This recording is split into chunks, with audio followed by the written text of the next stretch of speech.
네, 지금까지 북한의 조선소년단에 대해 알아봤는데요. 그럼 여기서 탈북민 방송인 강나라 씨와 함께 소년단이 어떤 단체인지 더 자세히 얘기 나눠보겠습니다. 강나라 씨 안녕하세요. 안녕하세요. 네, 안녕하세요.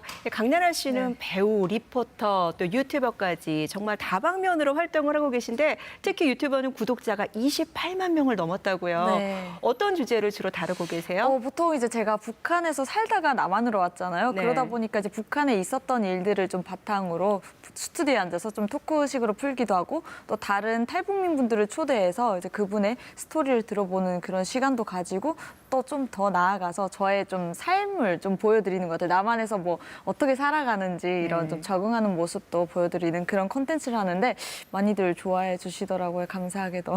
네. 우리 나라 씨는 이제 북한에 있을 때 그 조선소년단 활동을 하셨다고 들었는데 네네네. 언제 또 어떻게 해서 이런 그 소년단이라는 단체에 가입을 하시게 된 건가요? 보통 이제 북한에서는 만 7세, 이제 9살이 되면 조선소년단에 가입을 하거든요. 네. 누구보다 먼저 이제 입단하려고 조금 이제 그 선서가 있어요. 조선소년단에 입단하려면 이제 선서가 있는데 그걸 뭐 이제 나는 조선소년단에 입단하면서 뭐 이런 넥타이를 지고 이제 외워야 돼요. 한 달 동안. 한 달을 외워서 2월 16일에 이제 입단을 했던 거죠. 남보다 먼저. 그러면 소년단이 되고 싶다는 간절함, 나도 꼭 뽑히고 싶어, 뭐 이런 생각을 좀 하셨었나요?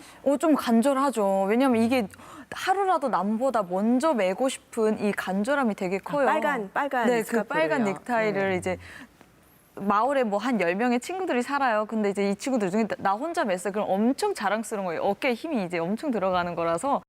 그런데 그 소년단 활동을 하시면서 뭐 네네. 좋았던 기억도 있을 거고 뭐 이게 그 친구들 앞에서 자랑도 이렇게 할 수 있는 기회도 있을 거고 또 힘들었던 기억도 있었을 것 같은데요. 어떻습니까?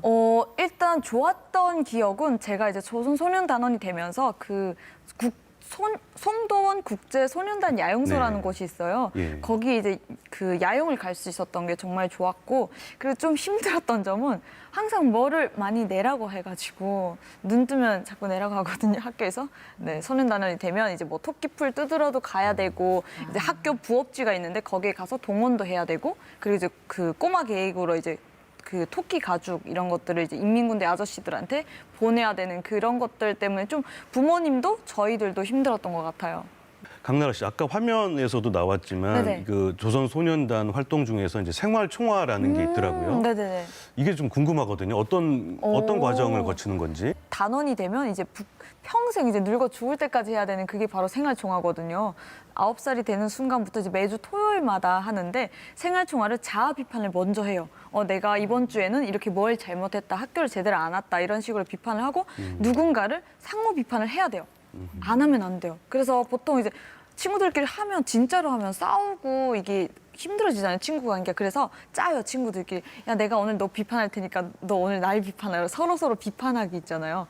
네, 어떻게 보면은 뭐 아이들 입장에서 참 엄격하고 힘들 수도 있는 조직인데 네네. 그럼에도 불구하고 충성 경쟁을 한다는데요.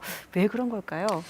이제 아무래도 저도 북한에 있을 때는 정말 충성심이 상당히 높았거든요. 네. 아침마다 일찍 가서 이제 동상이 있거든요. 동상 가서 7시면 이제 빗자루로 거기 바닥 쓸고 학교 가면 초상화가 있는데 거기 이제 빨간 천으로 이제 막 닦고 막 이럴 정도로 충성심이 정말 강한데 아무래도 이제 7살부터는 저희가 이제 주입식 교육이 들어오잖아요. 그러다 보니까 아이들의 충성심이 정말 높은 거고 그리고 이게 다 선배들도 이렇게 하고 있잖아요. 그게 룰인 거예요. 북한에서 살아가면 이거는 당연한 거구나. 우리가 해야 되는 거구나. 이런 의무감으로 충성심도 있는 것 같아요. 네. 이렇게 조직으로 이루어져 있다 보면은 아무래도 그 안에서 어느 정도는 이렇게 규율도 있고 뭐 그럴 것 같아요.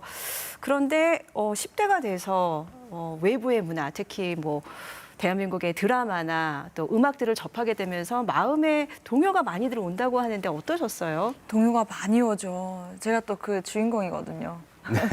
왜냐하면 저는 어릴 때부터 이제 보면 안 되는데 이거를 몰래 본 거예요. 이제 꽃보다 남자라든지 이제 뭐 한국 노래들 막 이승철 씨, 노사연 씨 이런 분들 노래를 진짜 많이 듣고 자란 거예요. 근데 이거를 보다가 걸리는 경우에는 정말 엄중한 경우에는 어른들은 총살이에요.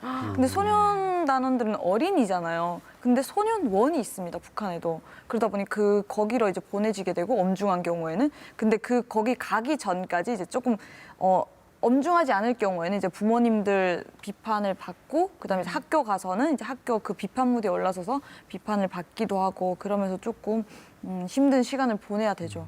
마음대로 볼 수는 없으니까. 근데 그렇게 하면서까지 뭐 네네. 한국 드라마나 가요를 네네. 이렇게 보는 이유, 듣는 이유? 야, 저희가 뭐가 아침을 있을까요? 먹으면 점심을 먹어야 되잖아요. 1회를 보면 2회가 궁금해요. 구준표가 오늘 이렇게 금잔디랑 사귀는데 헤어지지 않나? 이게 궁금한 거예요. 무조건 봐야 되는 마약 같은 존재거든요, 진짜. 어떻게 구해서 보게 되나요? 보통 이제 장마당에 가면 한국에서는 시장이죠. 장마당에 가면 이제 그 USB를 파는 이모님들이 계세요. 네. 장마당 앞에 이제 이모한테 가서 이모 오늘 그 USB 새로 나왔던데 있습니까? 이렇게 물어보면 따라오라고 따라가면 그 가서 이제 몰래 구매를 하고 이게 다 밀수로 들어오거든요. 들어온 걸 저희 이제 몰래 구매를 하고 돌려 보는 거죠.